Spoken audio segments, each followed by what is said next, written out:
बोले गुरु महाराज की।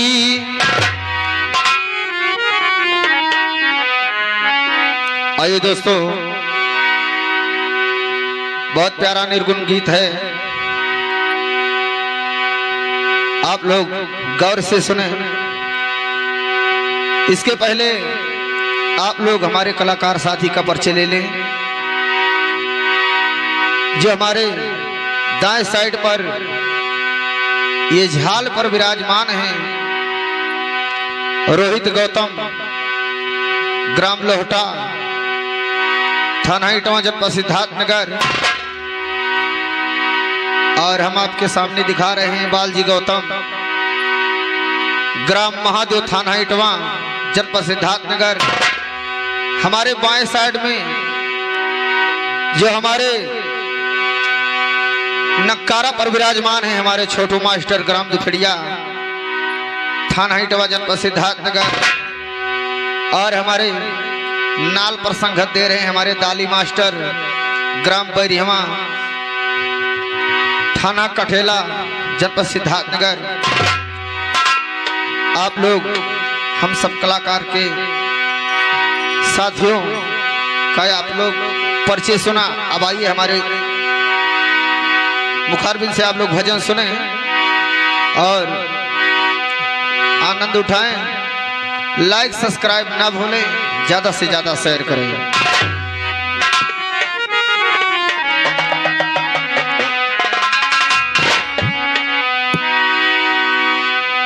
बरसे बदरिया डगरिया न सूझे, बरसे बदरिया डगरिया न सूझे, मिलना बटोहिया के ओर। कापूठ बिरही के मनवा अंगनवा, सुन के बिजुरिया के सोर। रही रही चितवे लिगोरिया अकेली, कंथा विदेशवा के चोर।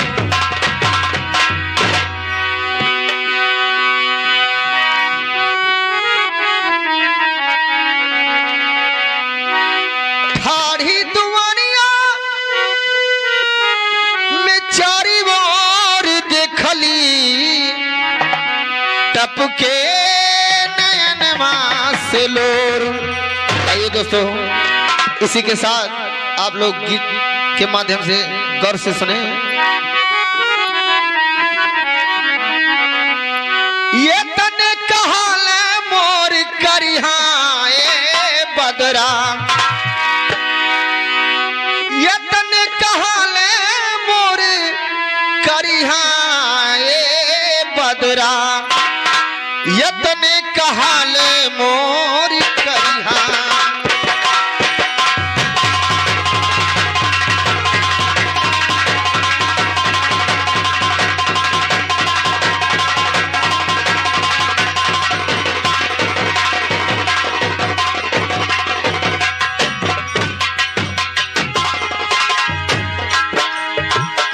यतने कहाले मोर करिहा ए बदरा, यतने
कठिन कठोर निर्मोहिया के जियरा ए मार भैया कठिन कठोर निर्मोहिया के जियरा सुधिया जो आवे मोरा भी क्यों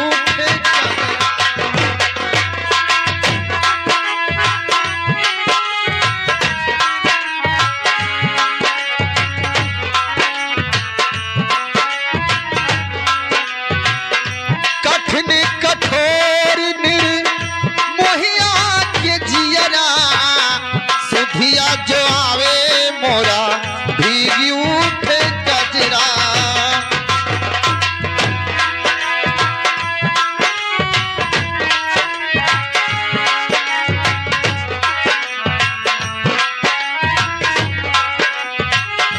मोतियन नीर बहाई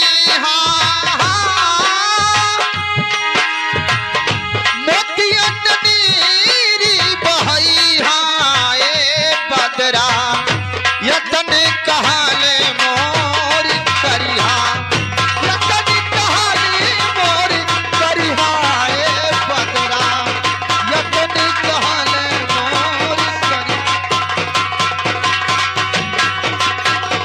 जौने ही के समा पिया मोर होई है जौने ही के समा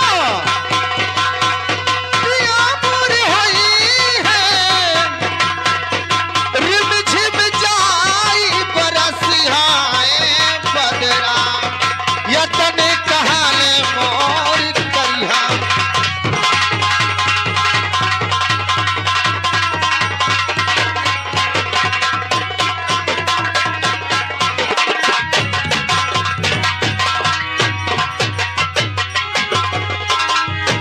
यतन कहाले मोर करिहा ए बदरा यतन कहाले मोर करिहा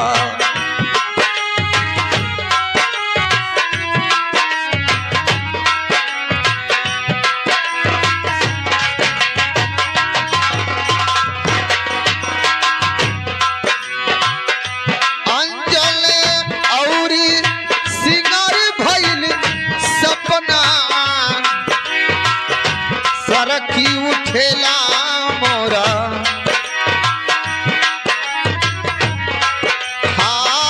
अंजनी औरी सिंगार भइल सपना सरखी उठेला मोरा खनक उठे कंगना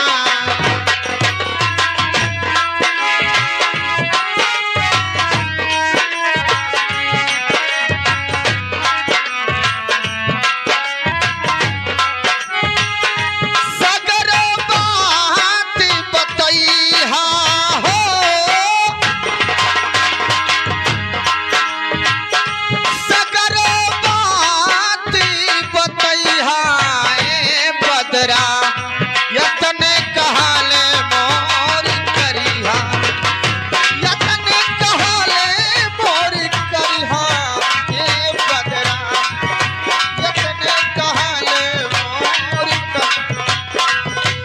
जौने ही के समा पिया मोर होई है जौने ही के समा पिया मोर होई रिम झिम जाए बरसिहा ए बदरा यतन कहाले मोर करिहा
या